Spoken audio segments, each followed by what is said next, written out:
musidɗo moɗon Abdallah Diallo Bruxelles naati ko page meɗen Facebook Lawol Kisal ɗo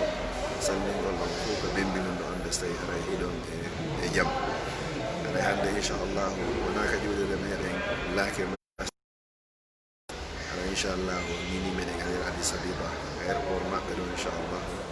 ene yehude vacances ene tori ɗo ene tori yaafuya inchallah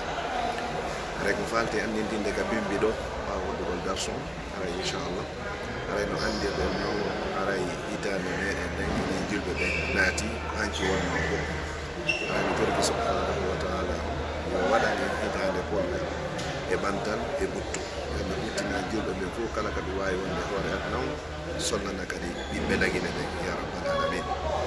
aray si tawi ɗum ɗon feƴƴi musidɓe julɓe tedduɓe imamu ahli sunna wal jamaa o landano goɗɗo landimo in ya imam matar raha ko honde tuma fowtotoɗa ene ko honde tuma goɗɗo heɓata fowtare fowto inni ko fowtiki hande anda ɓerde ɓuddi wonki walike ɓandu ɗum kadi bani adama heɓata ɗum imam ahmad ko jaabi wo ko inna awwali qadamin ada awha fil janna ko sanga mi ƴetti teppere aranere nde mi tippine ka nder aljanna nden ñande haray mi heeɓi fowtere nden ñande haray fowtere heeɓike nden ñande haray soñdia lanni sohla lanni badi adama fodde o teppare o tippari teppere makko aranere nde ka nder aljanna yo andu haray seedari taw ko wiyete kon soñdia ono wirete nden sohla ɓe laaɗo sallallahu alayhi wa sallam ɓe ni wo piiji tati hino toon ɗin ɗon wata sikkito pellet to wondema a wawataɗi daɗude goɗɗo wawa daɗude mayde ɗiɗaɓum ɗum goɗɗo wawa daɗude kumbude yimɓe ɓe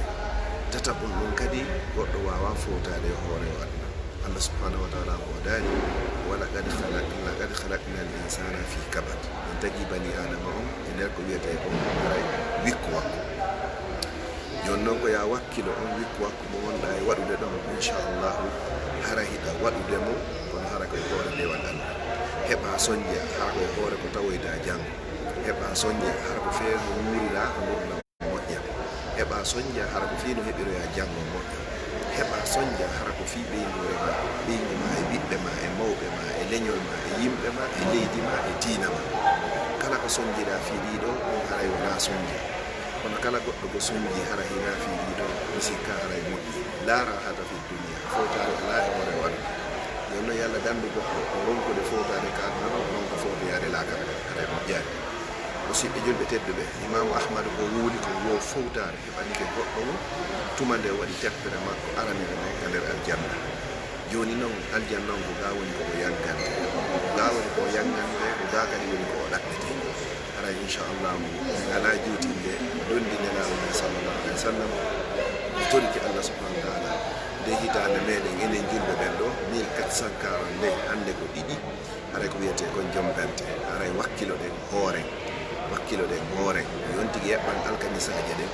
eɓɓana kadi tenenje ɗen eɓɓana kadi jeenayi jombente e sappo jombente haray ne ñande ko hooreteɗum ko ɗum holli jeenayi jombente e sappo jombente wona juldeje meɗen ko julde sumay e julde donki sen wattay ɗon wona juldeje tati haray ko jowa kono amma noon ko ɓuuri jiccugol kon ko ɓuuri sellugol kon ma ko selli kon jombente ndeññande haray wona iidi fi won ɗum ko ndeññande allah halki fir'auna ko dandi annabi moussa alayhi salam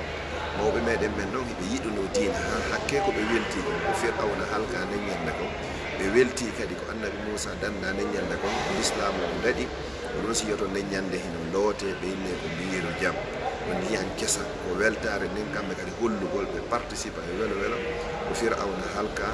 tigi tigi on annabi moussa danda kono sen daari bindi selluɗi ɗin arayna dey julde ndeññande aray ndeññande inchallah ko ñalande hooreteɗe nelaɗo sallallahu alayhi wa sallam ɓe wi madi makka ɓe seeni madina ɓe tawi alyahuda ɓeyno howrude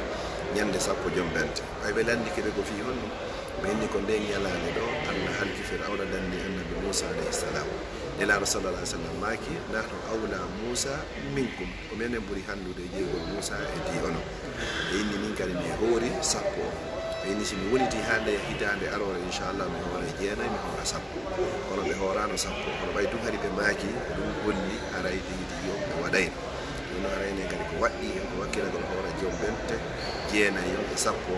inchallahu haray sa hoori ɗum no baraji maahi fota Allah yaafotoma bakkat ko waɗɗa e nder hitande Allah yaafotoma bakkatuji meɗen jeni e tosoji suuɗi ɗi e feeñu ɗe wassalamu aleykum wa rahmatullahi wa barakatuh minen tori duwa minen tori yaafuya minen wayni